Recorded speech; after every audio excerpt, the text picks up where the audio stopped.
The morning air bit at Michael's skin as he spread his yoga mat on the frost-covered grass of Cedar Park.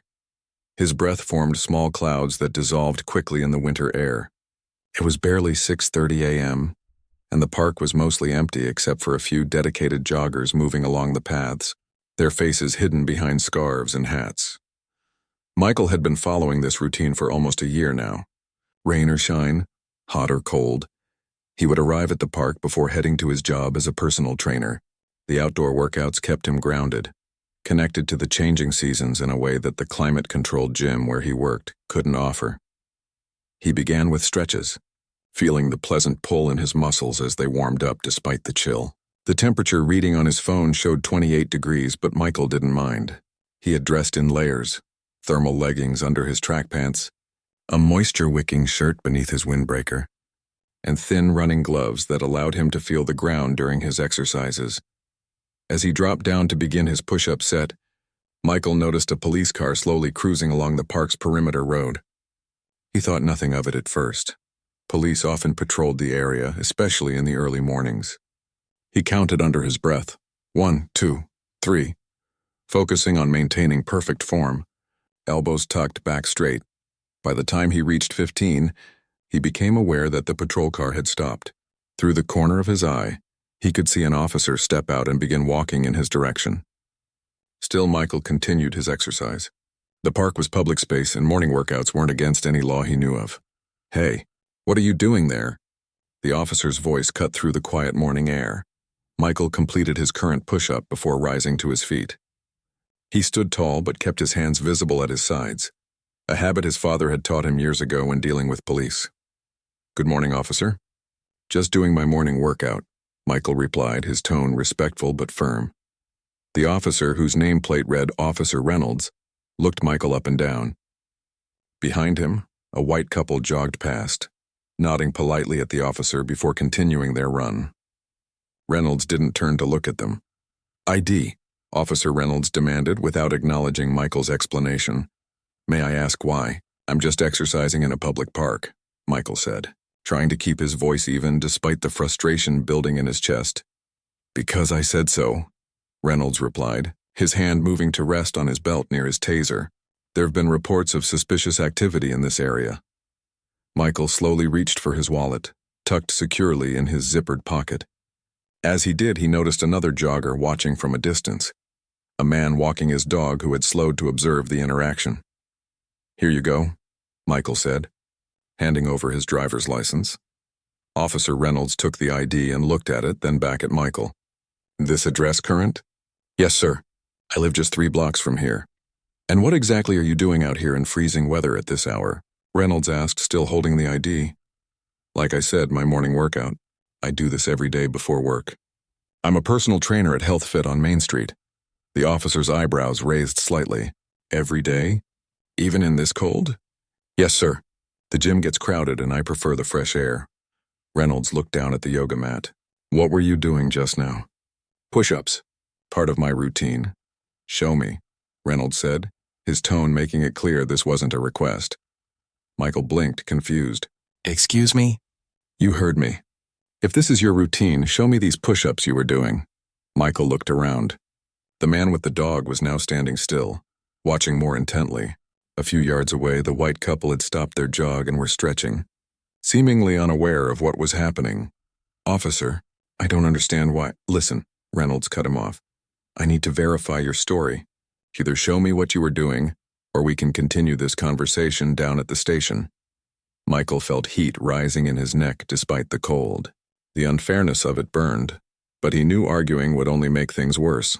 He looked at the officer's face, the set jaw, the challenging stare, and made his choice. "Fine," he said quietly. Lowering himself back to his mat, Michael began doing push-ups again, acutely aware of the officer standing over him, watching. The physical exertion wasn't difficult for him, but the humiliation made each movement feel heavy with indignity. He could hear Reynolds speaking into his radio, checking his ID while making him continue the exercise. "Keep going," Reynolds said when Michael paused after 15. "Your routine, right? Show me how many you usually do." Michael's arms began to ache, not from exertion but from tension. The cold ground seeped through his mat, chilling his hands. He was no longer exercising, he was performing, being made to demonstrate that he belonged in this public space.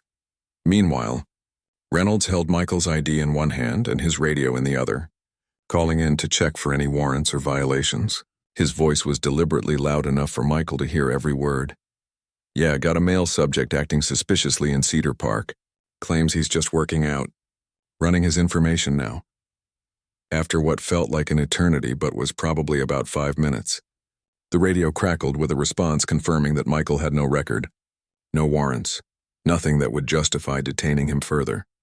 Still, Reynolds made him continue. 5 more, he ordered as if he were a drill instructor. By now, Michael's fingers were numb from the cold ground. His breath came out in larger clouds as his heart rate increased. He wasn't just cold anymore, he was cold and sweating. A miserable combination. The man with the dog had moved closer, his phone now clearly visible in his hand, held at an angle that suggested he was recording. When Reynolds finally noticed this, his demeanor changed. All right, that's enough, he said, suddenly extending Michael's ID back to him. Everything checks out. Just wanted to make sure you weren't up to something. We've had some issues in this area. Michael stood up slowly, his muscles stiff from the prolonged contact with the cold ground. He took his ID back without speaking, not trusting himself to say anything that wouldn't make the situation worse. You should consider joining a gym, Reynolds added with a smirk. Too cold out here for this kind of thing. Before Michael could respond, the officer turned and walked back to his patrol car, seemingly losing all interest now that there was a witness with a phone. As the police car drove away, the man with the dog approached Michael. He was about 50 years old with gray-streaked hair and kind eyes filled with concern. Hey, I saw what happened. That wasn't right, he said, his dog sitting obediently at his feet. I got most of it on video. My name's Thomas, by the way. Michael was still trying to process what had just happened, the unfairness of it all. I'm Michael, he replied, his voice sounding distant even to his own ears. And no, it wasn't right. Look, Thomas said, holding up his phone. I caught almost the whole thing. The way he singled you out while letting others exercise without question, making you do those push-ups. It's textbook harassment. Michael looked around the park. The white couple had resumed their jog, completely unaware of or unbothered by what had transpired. Another morning runner passed by with a friendly nod to both men. For them, it was just another day in the park. For Michael, it was a stark reminder of the different rules that seemed to apply to him. What good would a video do?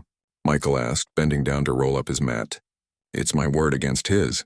He'd just say he was responding to suspicious activity or something. Maybe, Thomas acknowledged. But this isn't about just one incident anymore. The department needs to see a pattern. And trust me, if this is how he behaves, there is a pattern. Michael stood silent for a moment, considering Thomas's words. His morning routine, his moment of peace before the day began, had been ruined. But perhaps something meaningful could come from this humiliation. Can you send me that video? Michael finally asked. Thomas nodded. Absolutely. And if you decide to file a complaint, I'd be willing to be a witness. As they exchanged contact information, Michael felt something shift inside him. The anger and helplessness began to transform into something more purposeful. One way or another, what happened this morning wouldn't be the end of the story. Thanks, Michael said with genuine gratitude. I need to think about what to do next. Take your time, Thomas replied. But don't let this slide. That's how nothing ever changes. As Michael walked home, his body still cold from being forced to exercise on the frozen ground, his mind was already working through his options.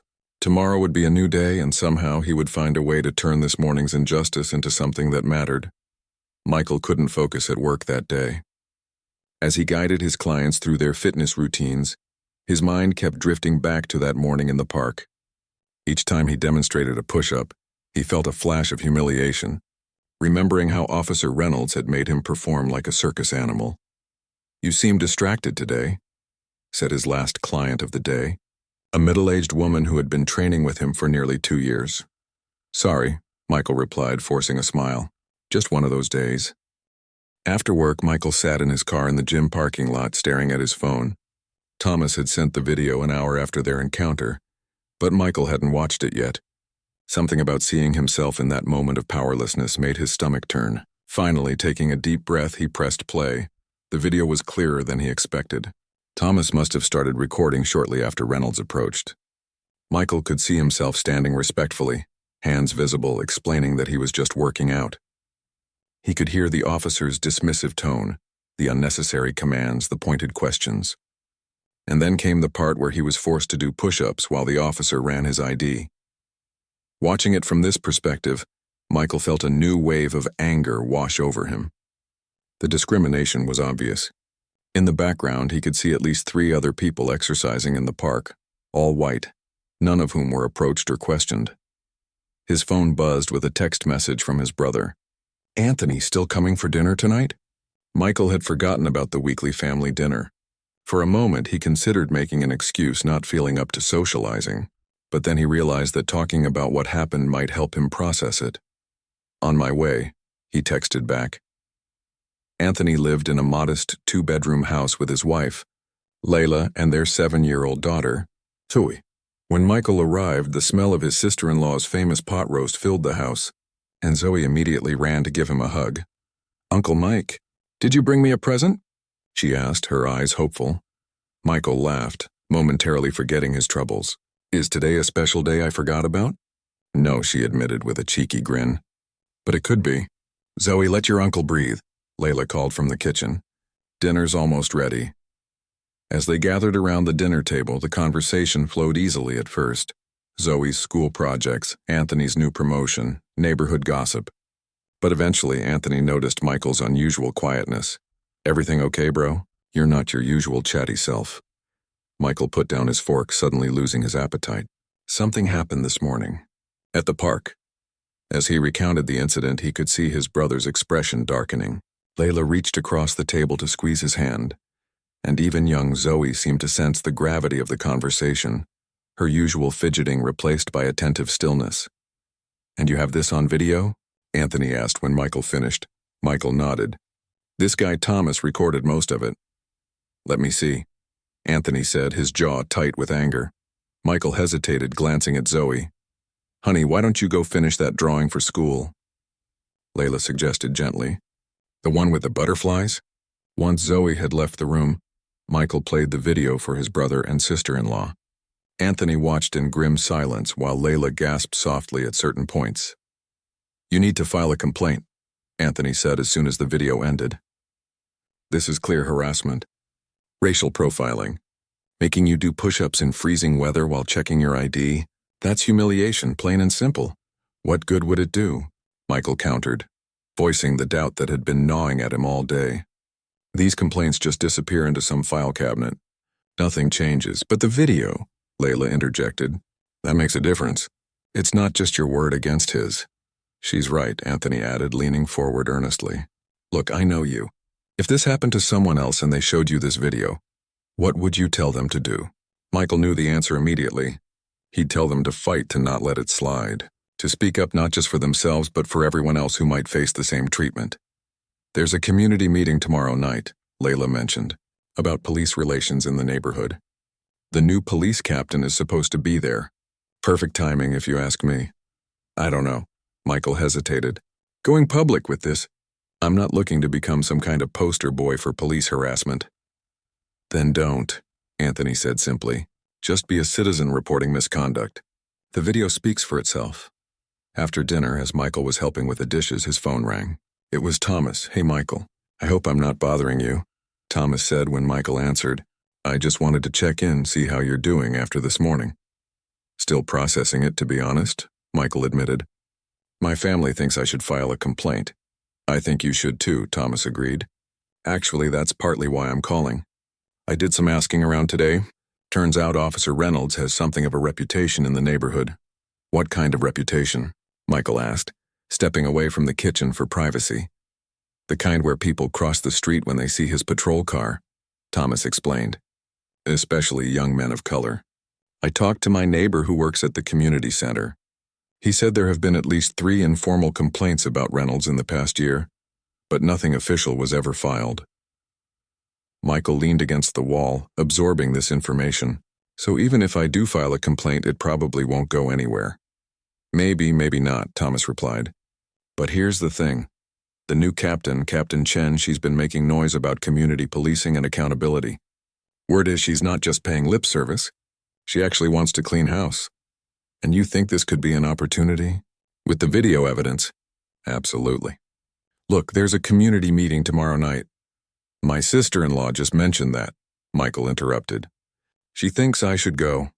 Smart woman, your sister-in-law, Thomas said. I was planning to attend anyway. What do you say we go together? You don't have to say anything if you're not comfortable. But at least we can get a feel for whether Captain Chen is the real deal.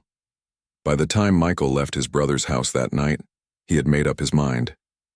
He would attend the meeting tomorrow, and if it seemed appropriate, he would speak up about what had happened. That night, Michael struggled to sleep. He kept replaying the morning's events in his mind, thinking of all the things he should have said or done differently. But each time he arrived at the same conclusion: there was nothing he could have done to prevent it. The issue wasn't his behavior. It was Reynolds' prejudice.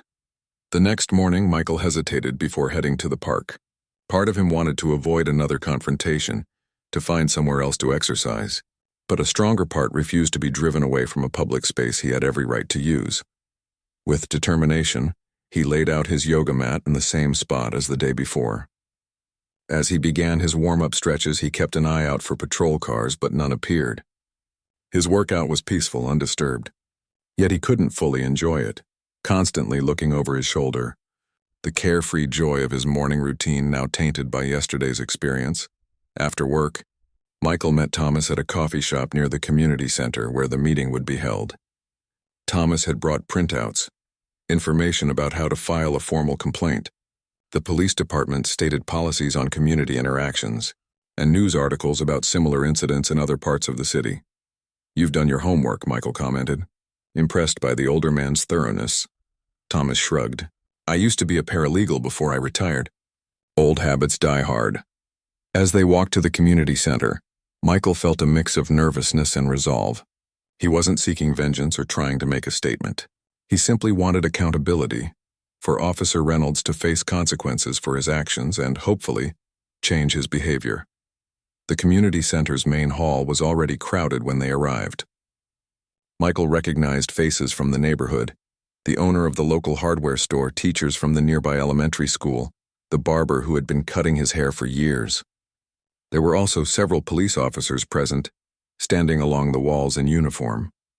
Thomas nudged him. That's Captain Chen, he whispered, nodding toward a woman in a crisp police uniform standing near the front of the room. She was speaking quietly with a community elder, nodding attentively as he spoke. As the meeting began, Michael listened as residents voiced their concerns about everything from speeding cars to break-ins to response times.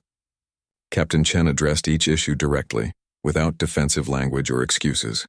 She spoke about partnership and mutual respect between police and the community. Before we wrap up, she said as the meeting neared its end, I want to emphasize that my door is always open. If you have concerns about police conduct or interactions, I want to hear about them. We can't improve if we don't acknowledge where we're falling short. Michael felt Thomas's eyes on him. It was the perfect opening. His heart raced as he considered standing up, becoming the center of attention in a room partially filled with police officers. What if Reynolds had friends here? What if speaking up made him a target? But then he remembered the humiliation of doing push-ups on the cold ground while his ID was checked. He remembered Thomas's words about nothing changing if people stayed silent. And he thought about the other informal complaints that had never gone anywhere.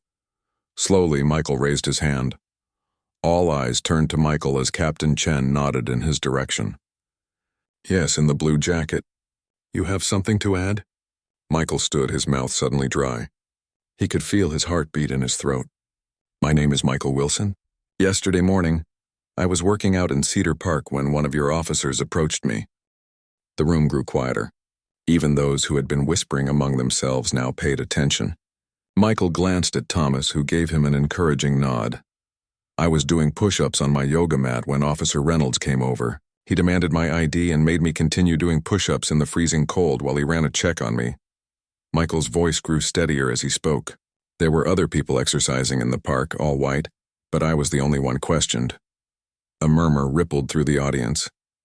Captain Chen's expression remained neutral, but her posture had stiffened slightly. That's a serious accusation, she said.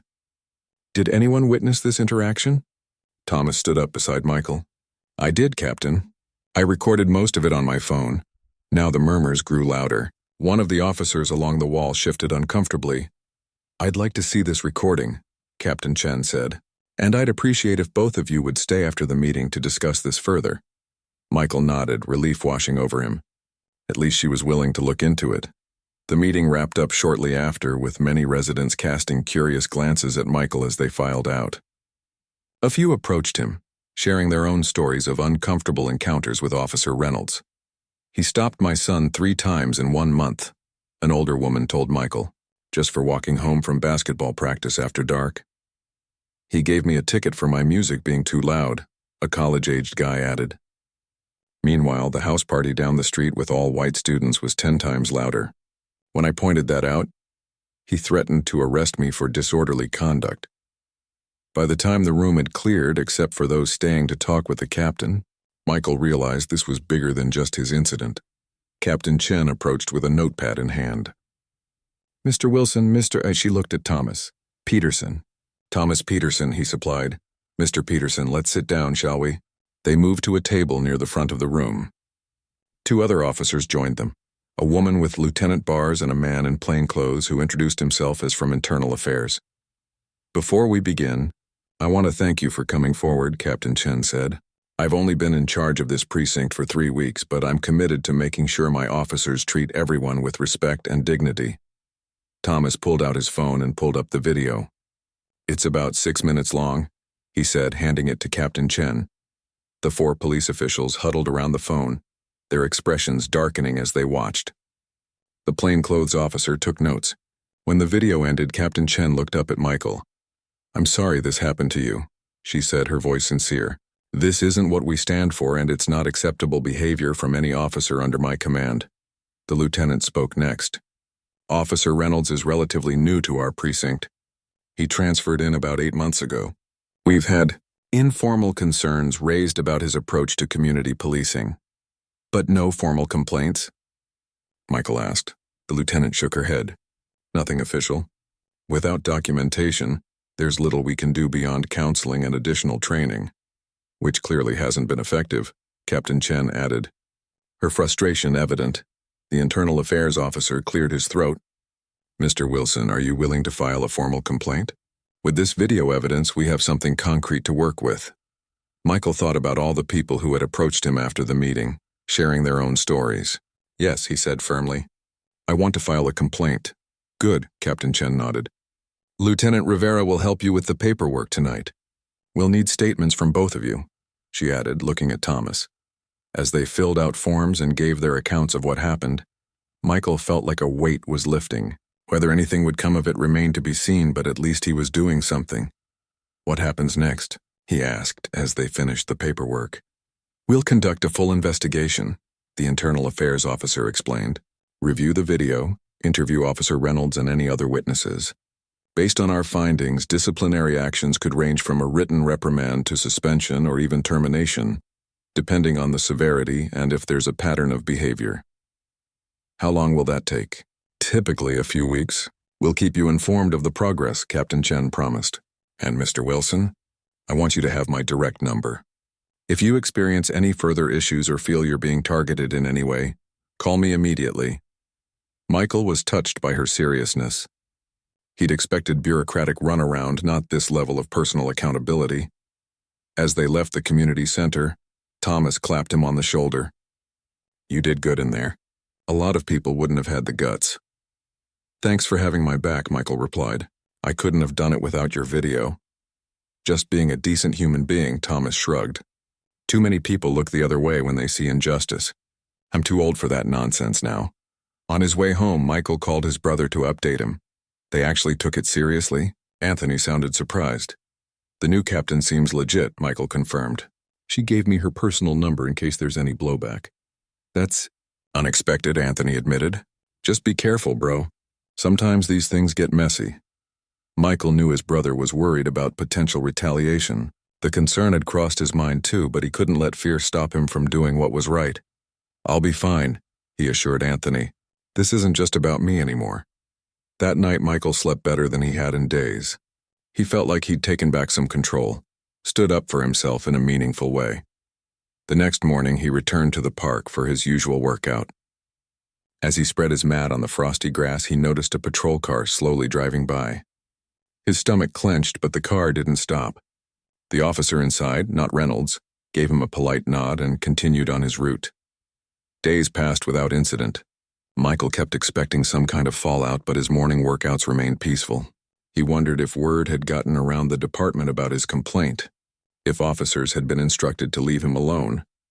A week after filing the complaint, Michael received a call from Lieutenant Rivera. "Mr. Wilson, I wanted to update you on the investigation. We've interviewed Officer Reynolds and several other witnesses who came forward after hearing about your case." "Other witnesses?" Michael asked, surprised. "Yes, your story resonated with quite a few community members. We've had 7 additional formal complaints filed about Officer Reynolds in the past week, all from people of color who had similar experiences." Michael was stunned. He hadn't expected his action to inspire others to speak up. "What happens now?" he asked. "The internal affairs investigation is ongoing, but Officer Reynolds has been placed on administrative leave pending the outcome. Captain Chen has also mandated additional training for all officers on implicit bias and community engagement." After hanging up, Michael sat in silence, processing the news. His single complaint combined with Thomas's video had created a ripple effect. People who had remained silent for months or years had finally found the courage to share their experiences.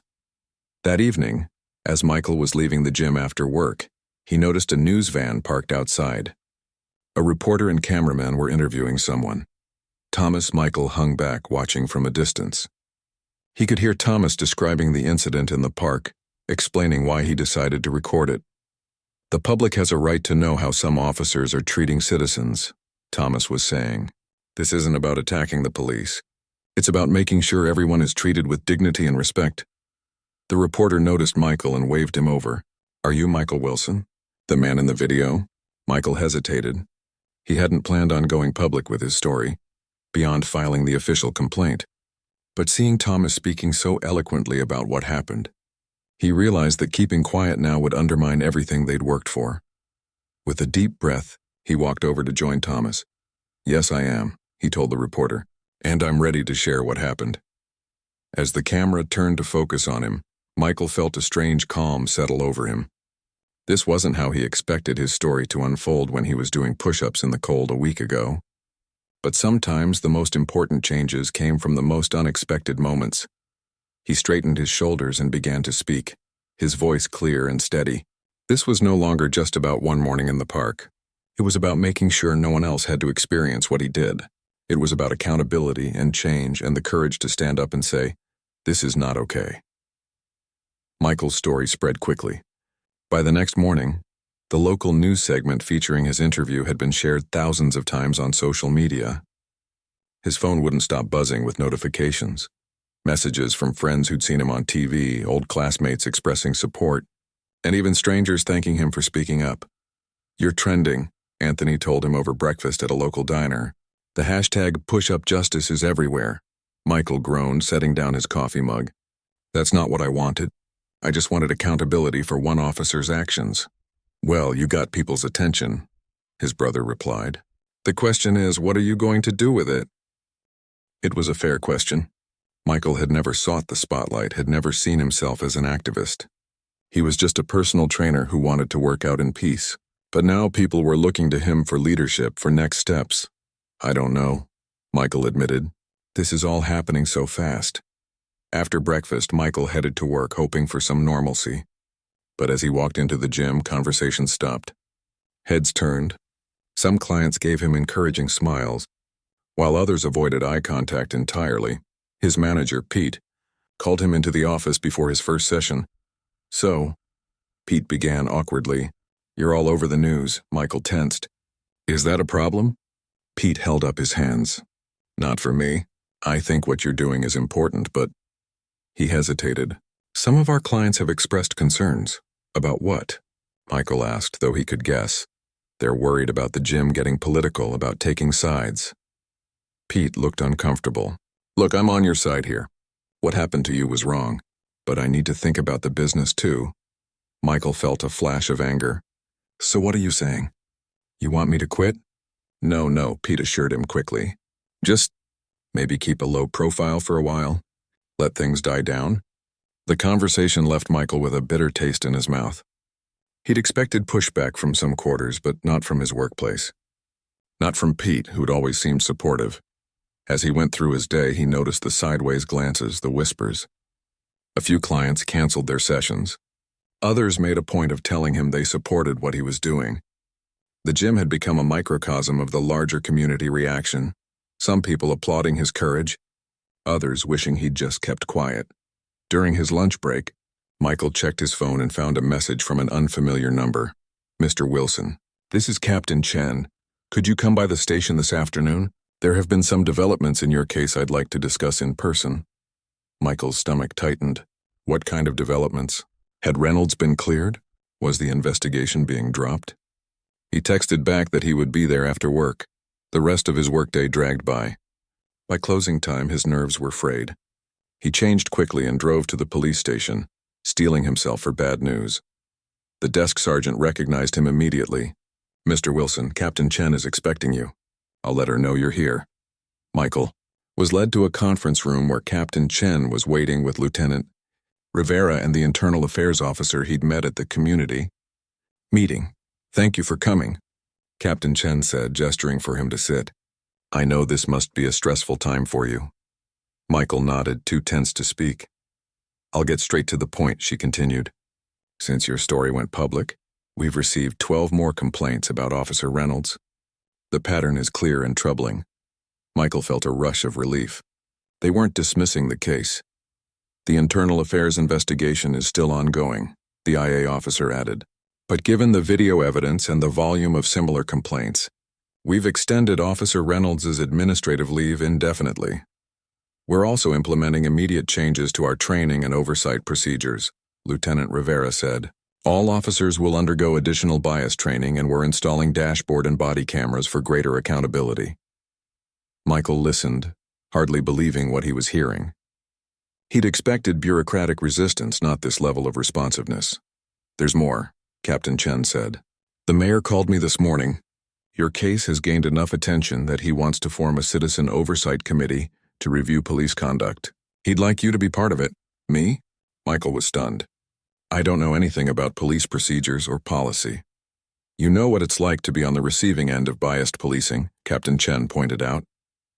That perspective is valuable. Of course, it's entirely your choice. Michael's head was spinning. From a humiliating encounter in the park to potentially helping shape police policy, it seemed surreal. Can I think about it? He asked. Of course. The mayor is holding a press conference tomorrow afternoon to announce the initiative. He'd like to know your decision by then.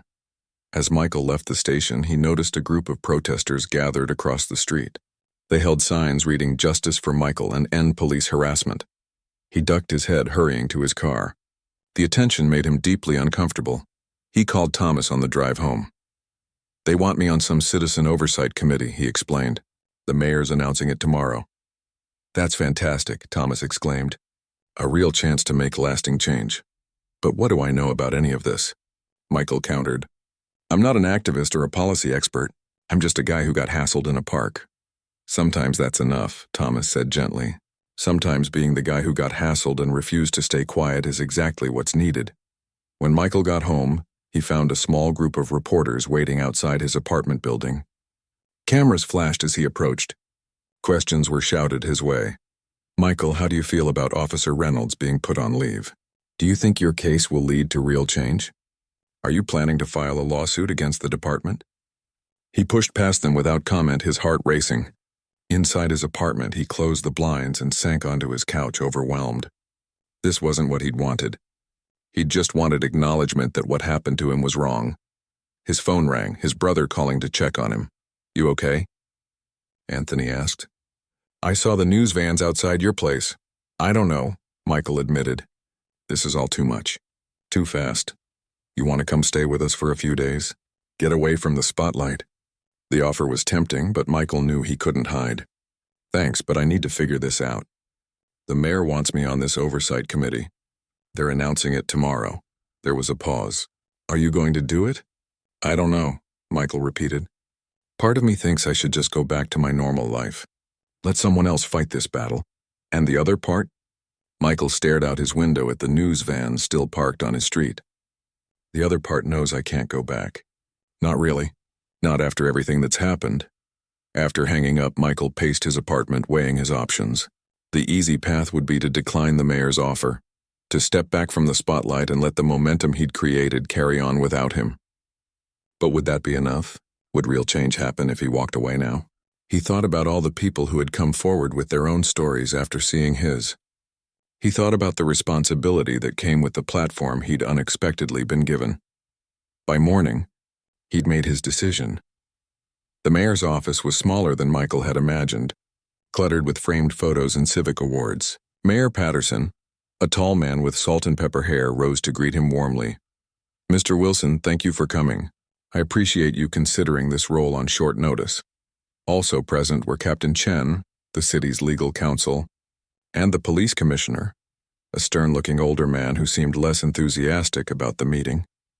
"Before I agree to anything," Michael began, "I need to know what real power this committee will have. Will it just be for show, or will our recommendations be taken seriously?" The mayor and police commissioner exchanged glances.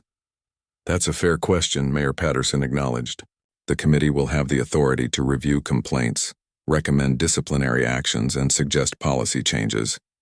The department will be required to respond to all recommendations, either by implementing them or explaining in writing why they can't. It won't have direct firing power," the commissioner added gruffly.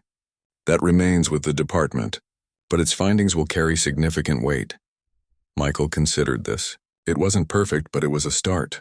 "And who else will be on this committee?" "We're thinking 7 members total," the mayor explained. "Community representatives like yourself, a civil rights attorney, a former judge, someone from the mental health field, and 1 retired police officer for technical expertise." It sounded balanced enough. Michael had one more question. "What about Officer Reynolds? What happens to him?" The commissioner shifted uncomfortably. Captain Chen answered instead. "The investigation is ongoing, but given the evidence, termination is likely. At minimum, he'll be required to undergo extensive retraining before he could return to duty, if at all." Michael nodded slowly. "All right, I'll do it." Relief washed over the mayor's face. "Excellent. The press conference is at 2. I'll have my team brief you on what to expect." As they shook hands, Michael felt the weight of what he was committing to. His life had changed irrevocably since that cold morning in the park. There would be no going back to anonymity, to being just another face in the crowd. But maybe that was the point. Maybe some experiences changed you for a reason, pushed you onto a path you never expected but desperately needed to walk. As he left the mayor's office, Michael's phone buzzed with a text from Thomas. "Whatever you decide, I'm proud of you." Michael smiled. He'd started this journey alone, doing push-ups in the cold. But he wasn't alone anymore, and maybe that made all the difference. The press conference was a blur of flashing cameras and shouted questions. Michael stood awkwardly beside Mayor Patterson as the new Citizen Oversight Committee was announced to the public. He'd never been comfortable with public speaking, and having dozens of reporters staring at him made his mouth go dry. "Mr. Wilson's experience has highlighted the need for greater accountability in our police force," the mayor was saying. "His courage in coming forward has already inspired others to share their stories, and now he'll help ensure these voices are heard at the highest levels."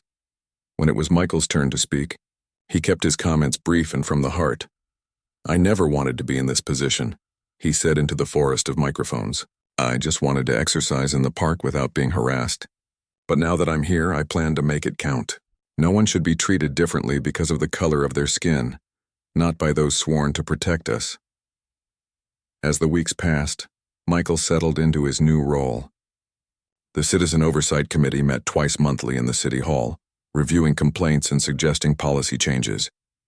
It was challenging work, often frustrating, but occasionally deeply rewarding.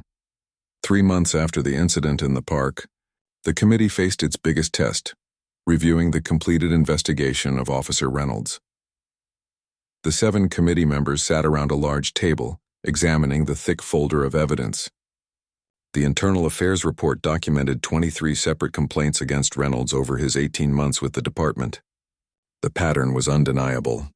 He disproportionately stopped and questioned people of color, was more likely to issue citations rather than warnings to minority residents, and had multiple complaints about disrespectful language and intimidation tactics. The recommendation from Internal Affairs is termination, noted Dr. Hill, the mental health professional on the committee. Do we all agree? Michael looked around the table. The retired judge, the civil rights attorney, the community organizer, all were nodding. Only former Officer Garcia, the retired police representative, seemed hesitant. I understand the evidence is damning, Garcia said carefully, but 18 years on the force before this. His previous department had no complaints on record. I wonder if remediation might be possible. Michael had come to respect Garcia over their months working together. Unlike his initial fears, the retired officer wasn't just there to defend the police at all costs. He genuinely wanted to improve the department. What kind of remediation did you have in mind? Michael asked. Extensive retraining, cultural sensitivity courses, community service, Garcia suggested, plus probation and mandatory body camera use at all times. One more verified complaint and he's done. The civil rights attorney, Ms. Chen, shook her head firmly. The video evidence is clear-cut. This officer humiliated a citizen publicly based on race. That breaks the community's trust in a fundamental way. Can that trust ever truly be restored with this officer? The debate continued for nearly 2 hours. Michael listened carefully to both sides. At the heart of the issue was a question that had been troubling him since the beginning. Was the goal punishment or change? Did firing Reynolds solve the deeper problem or just remove one symptom? Before we vote, Michael said finally, I'd like to share something. Last week I got a letter from Officer Reynolds. The room fell silent. He apologized for his actions that day. Said he'd been going through a divorce, was sleep-deprived and stressed, and took it out on me. He admitted that he wouldn't have approached me if I'd been white. Michael paused, remembering his complicated feelings upon reading the letter. Part of me felt vindicated by his admission. Part of me was angry that he thought personal problems excused his behavior. But mostly I wondered if he was only sorry because he got caught. Did the letter change how you feel about his case? Dr. Hill asked gently. Michael considered this. I believe people can change, but real change requires accountability first. Officer Reynolds had multiple opportunities to correct his behavior after previous complaints. He didn't, the video didn't lie. Neither did all those other people who came forward. In the end, the committee voted 6-1 to support termination. Only Garcia dissented, though he acknowledged the majority position was reasonable given the evidence. Their recommendation went to the police commissioner, who had the final say. A week later, the news broke. Officer Reynolds had been officially terminated from the police department. That evening, Michael's phone rang. It was Thomas. You hear the news? The older man asked. Yeah, Michael replied. Just saw it. How do you feel about it? Michael looked out his window at the park where everything had started. The trees were beginning to bud with early spring growth, the days gradually warming. Relieved, I guess. But also, I don't know. It doesn't feel like a victory. Because it isn't the end, Thomas suggested. It's just one officer. Exactly, Michael agreed. The system that let him operate that way for months is still mostly intact. We're making changes, but they're slow. Sometimes I wonder if I'm really making a difference. You are, Thomas assured him. Change takes time, but it's happening. The new body cameras, the additional training, the complaint process being streamlined, those are real improvements. After they hung up, Michael decided to go for a walk. He found himself drawn to Cedar Park, to the spot where Officer Reynolds had made him do push-ups in the cold. He hadn't worked out there since the incident, choosing a different park farther from home instead. The place looked so ordinary now, just a patch of grass near the walking path. Yet it had changed the course of his life. Michael stood there for a long moment, remembering the humiliation, the anger, and surprisingly feeling a sense of closure. A patrol car drove slowly along the park perimeter. Michael tensed automatically, but then forced himself to relax. The car stopped and a window rolled down. The officer inside, a young woman, waved him over. Cautiously, Michael approached. "Mr. Wilson?" the officer asked. "I thought that was you." "I'm Officer Patel. I just wanted to introduce myself." Michael nodded warily. "I joined the force 6 weeks ago," she explained. "They're using your case as a teaching example in our training now. I wanted to thank you for speaking up. It's making a difference in how new officers like me approach our work." The simple acknowledgement caught Michael off guard. Thank you for telling me that. Officer Patel smiled. Have a good evening, sir, she said, rolling up her window and continuing her patrol. Michael watched the car drive away, a complicated mix of emotions washing over him. One conversation wouldn't erase his wariness around police, but it was something. A small sign that maybe, just maybe, real change was possible. Spring turned to summer. Michael's life gradually found a new normal. The media attention had mostly faded, though occasionally a reporter still called for a comment when related stories broke. His role on the oversight committee continued, demanding but fulfilling. 1 year to the day after the incident, Michael returned to Cedar Park for his morning workout. He spread his yoga mat on the dewy grass and began his routine, just as he had that fateful morning. This time no one disturbed him. As he finished his push-ups, Michael noticed Thomas walking his dog along the path. The older man spotted him and changed direction, coming over with a smile. Back at it, I see, Thomas said. How does it feel? Michael stood, wiping sweat from his brow. Like taking something back that was stolen from me. They walked together along the path, catching up. The Oversight Committee had reviewed over 100 cases in the past year, recommending policy changes that were slowly being implemented. Complaints of racial profiling had decreased by 28%. Body cameras were now standard for all officers on patrol. We're having the community picnic next weekend, Thomas mentioned. The one to mark the anniversary of the Oversight Committee. Will you speak? Michael had been avoiding thinking about it. Public speaking still made him uncomfortable, but he knew it was important. What would I say? He wondered aloud. That we've made progress but still have a long way to go? People know that already. Thomas stopped walking, turning to face him directly. Tell them your story. Not just what happened that day, but what happened after. How you turned a humiliating moment into a movement. How change happens one push-up at a time. Michael smiled at the metaphor. One push-up at a time, he repeated. I like that. As they continued walking, Michael thought about how far he'd come from that cold morning a year ago. He'd never wanted to be an activist or a public figure. He'd just wanted to be treated with the same respect as everyone else. But sometimes life handed you a role you never expected, and the true measure of a person was what they did with it. The following weekend, Michael stood before a crowd gathered in Cedar Park.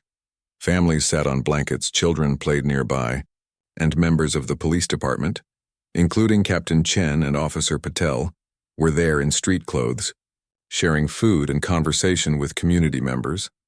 Michael took a deep breath and stepped up to the microphone. A year ago, right over there, he pointed to his usual workout spot. I was doing push-ups in the cold when an officer approached me. As he shared his story, the complete journey from humiliation to hope, from anger to action, Michael realized something important. His justice hadn't come from Officer Reynolds being fired or from the policy changes or